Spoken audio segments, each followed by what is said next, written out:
Hi everyone, Maggie here. I'm on day 13 of GAP's intro diet, and I'm just checking in. Today's Thursday, May 26th, and I had intended on recording this on Monday, but I was very ill. Um, so I have spent the last couple of days getting better, and here we are. Interesting week or two. Um, so the Tuesday after I talked to you guys, I was still having a lot of issues with my gut. Just bloating, pain when I was eating, and I couldn't figure out why. I'm a big person of trying to do some research, figure out what's happening. So I tried a couple of things. I read that it could be that the vegetables were still too harsh on my stomach or on my gut, even though they're really well cooked. The fiber in them could still have been causing issues. So I went a day without vegetables, but the broth itself was still hurting. So I added some vegetables back in.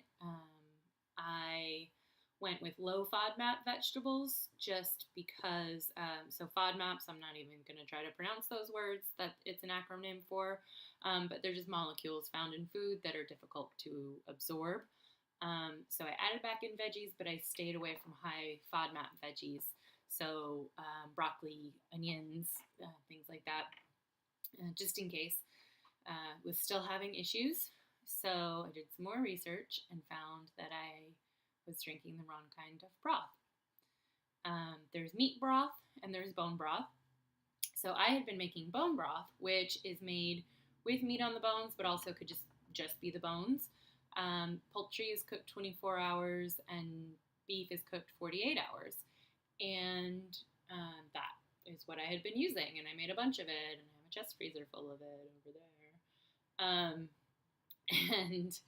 And it was the wrong kind. I was supposed to be drinking meat broth, which is cooked 2 to 3 hours on the stove, but 4 to 6 hours in the crock pot, and all meat on the bones,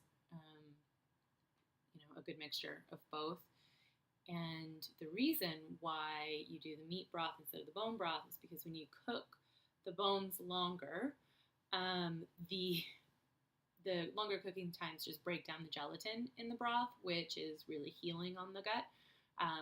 And then it turns the gelatin, it breaks down the gelatin into what's called free glutamates.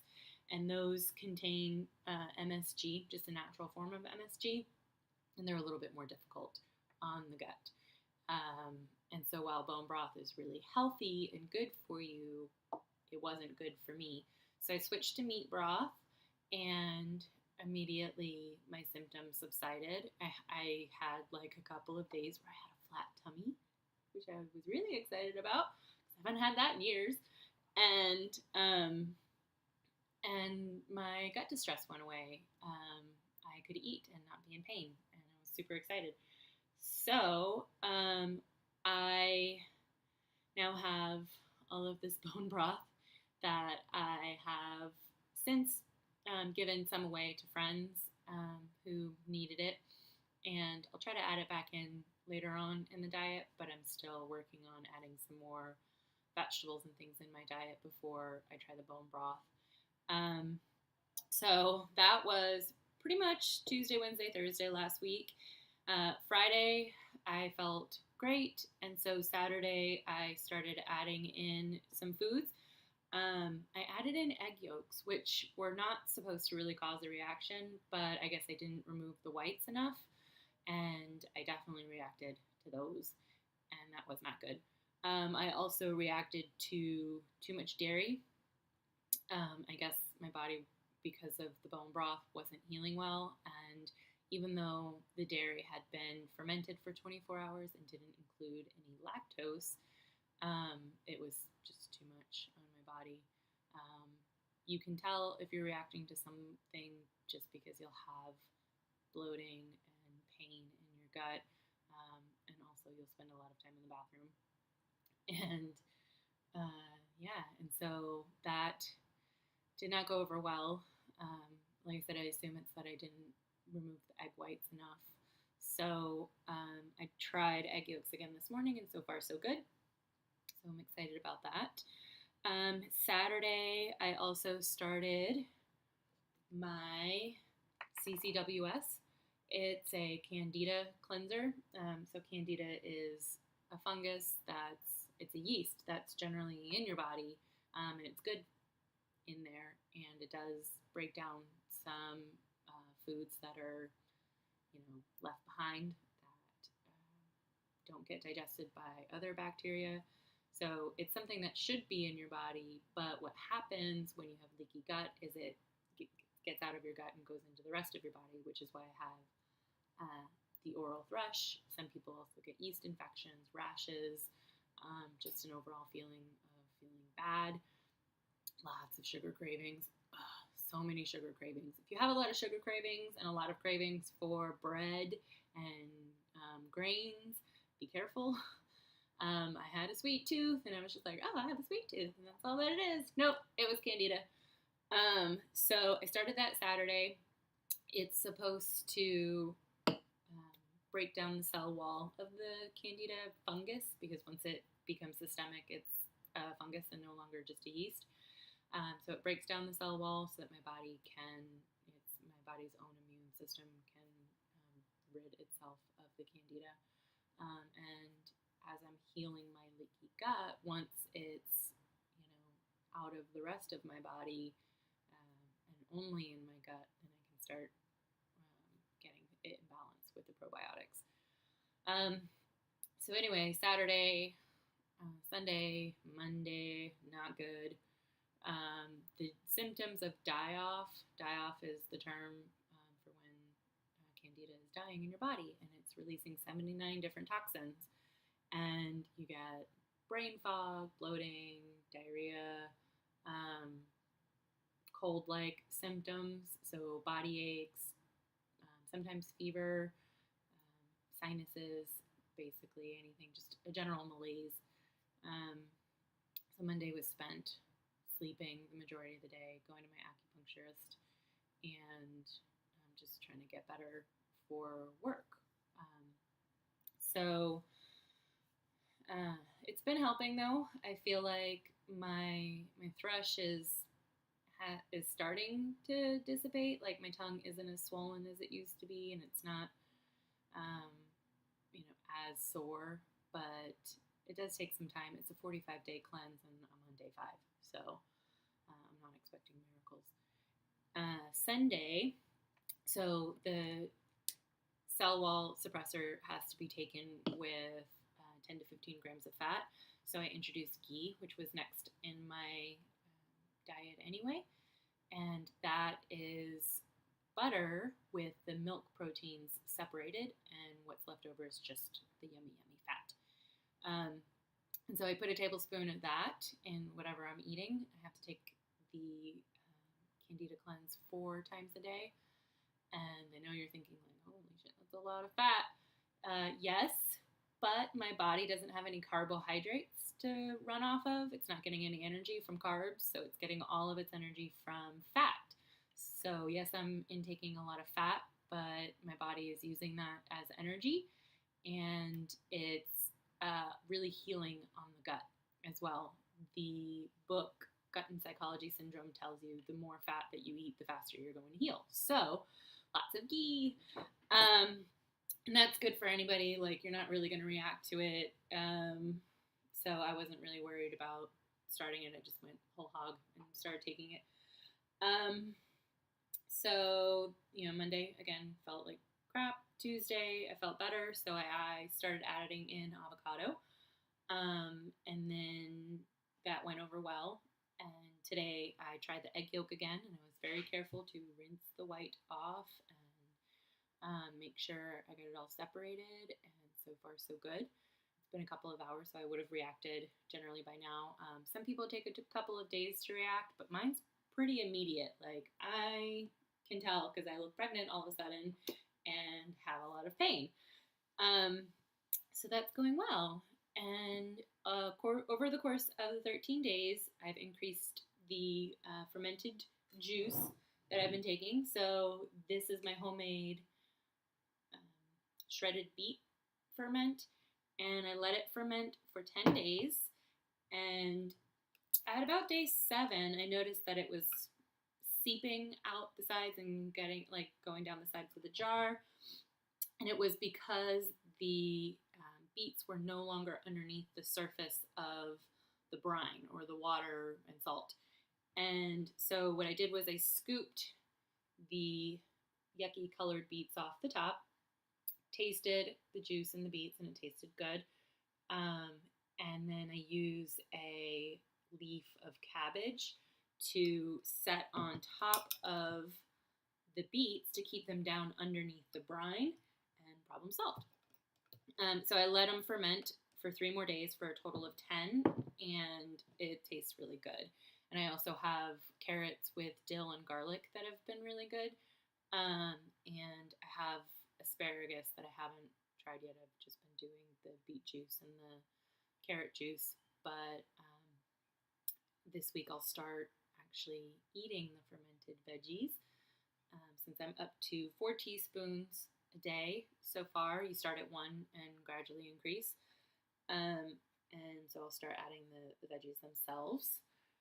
I also have been doing my Zypan. So I had some blood work done a couple of months ago, and I was low in stomach acid, which caused a lot of malnutrition and malabsorption. I just wasn't getting the nutrients that I needed. And because I didn't have any stomach acid to break all those things down. And so I started taking these. I take 5 or 6 with a hearty meal and 3 or 4 with just the broth. Even though it's just broth, this specifically works to break down fat and protein. And in the broth, I'm putting a lot of ghee in, and it has fat and protein in it. So even with just broth, I take this. And it helps. If I don't take enough, I still feel really full like an hour later, even if it was just broth. And so I'll take a little more. Another thing that's been helping with my detox is activated charcoal. So I can't take this at the same time as the candida cell wall suppressor, but I've been taking it like 2 hours before or 2 hours after one of my doses.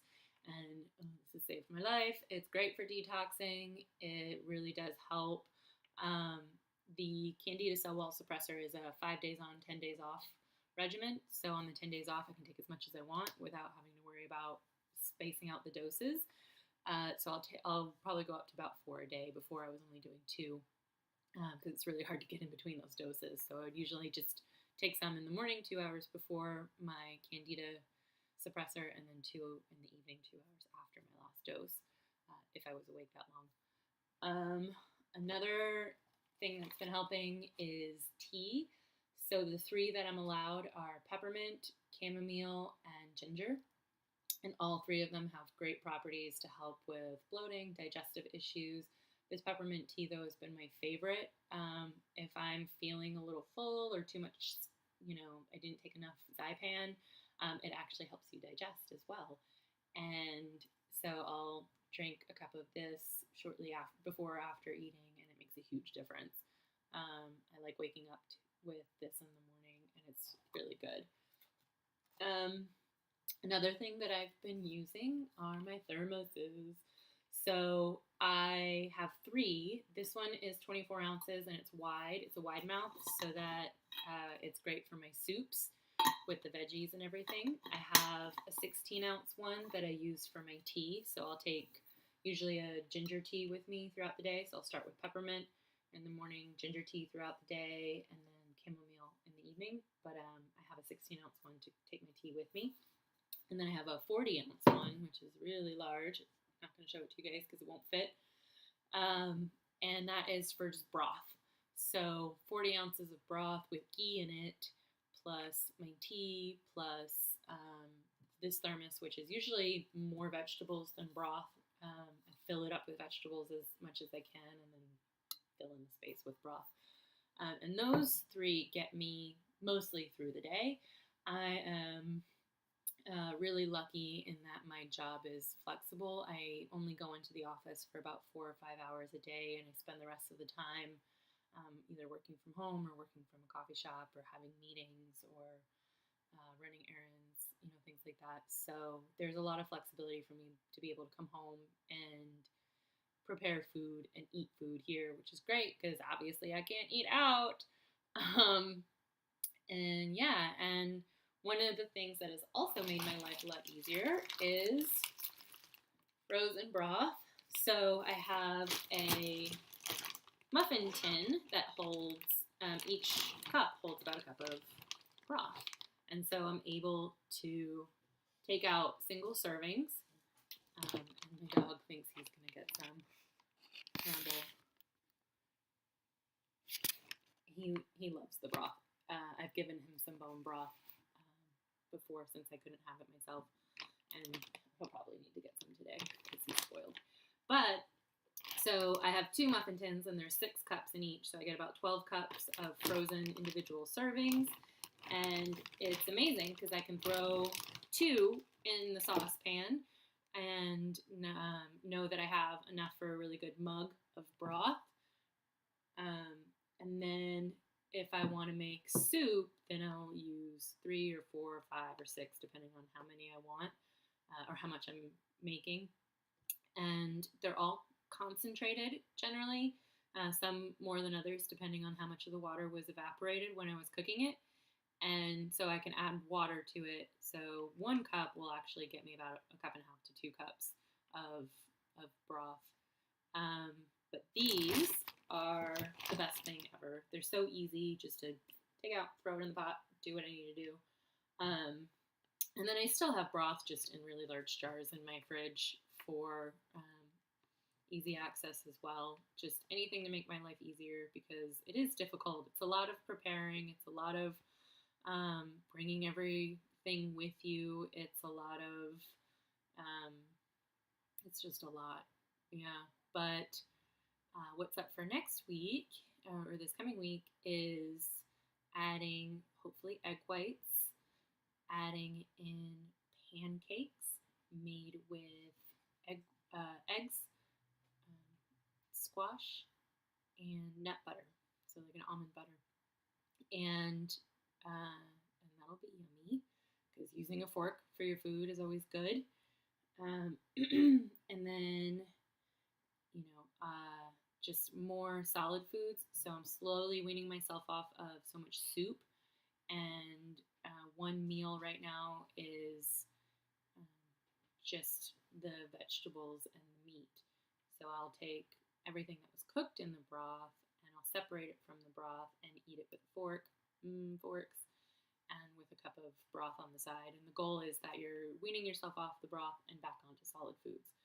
So I'm at 1 meal, usually dinner, a day that's food and not soup.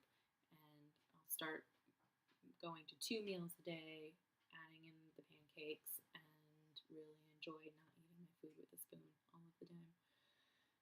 But yeah, so that's been my 13 days and all of my experiences and the things that make my life a little easier and where I'm going from here.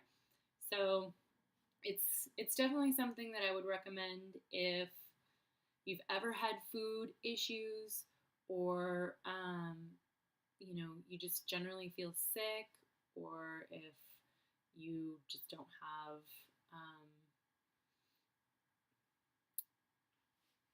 or you just don't feel well. Like, just look into it. I definitely would recommend it. It's helped me. It helps, like I said, with hypothyroidism. It helps with candida. It helps with everything.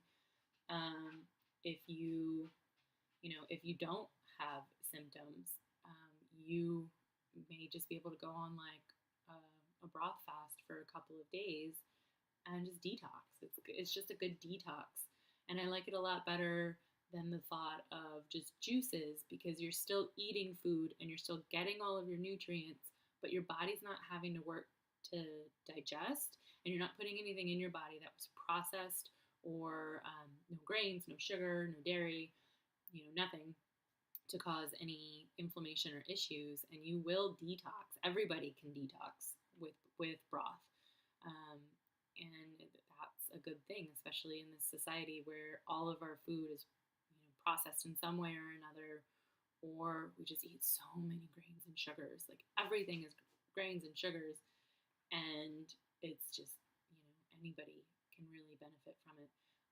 The one thing is, if you do think you have candida, you're definitely going to need some kind of candida cleanser, because starving candida alone will not kill it. It will just go full force into your body looking for a food source. You have to remove the food source and actively kill it. You can look up the candida spit test online. It's super simple. First thing you do, wake up in the morning, before you brush your teeth, before you take a drink of water, before you put anything in your mouth, spit into a cup. Just spit. What will happen is, if you have candida, it will be slightly opaque. After some time, it will start sinking. You'll get like strings of spit sinking down to the bottom. And if you don't have candida, then it either just, your spit is clear and it stays at the top of the water, or it just dissipates into the water and you can't see it at all. When I did the spit test, mine was very opaque and sunk to the bottom immediately. Normally it takes like an hour for it to really sink to the bottom. Mine was immediate. So, it's just good to look at your health, see what else you can do for it. Do a detox. Do one that's gentle on your gut, but still makes you feel full. You're not starving yourself. You're just giving your gut a break and getting all of the crap out, literally. But yeah, I've recommended it to everybody. If you have allergies, if you're celiac, if you have dairy allergies, gluten allergies, anything like that, this can really help you. There are some contraindications to the GAPS diet. A contraindication is a reason why you shouldn't do it. And so definitely do your research first. Like if you are prone to reacting to histamines, broth is really hard for you because it has a lot of histamines,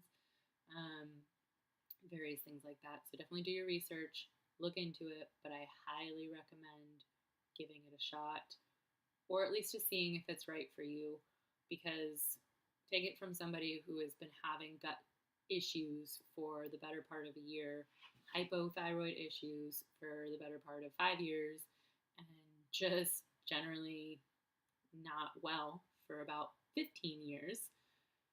It's a game changer, and I'm excited to see where it goes from here. So I'll check in next week, and hopefully I'll be eating more solid foods and adding more things into my diet. All right, thanks, y'all.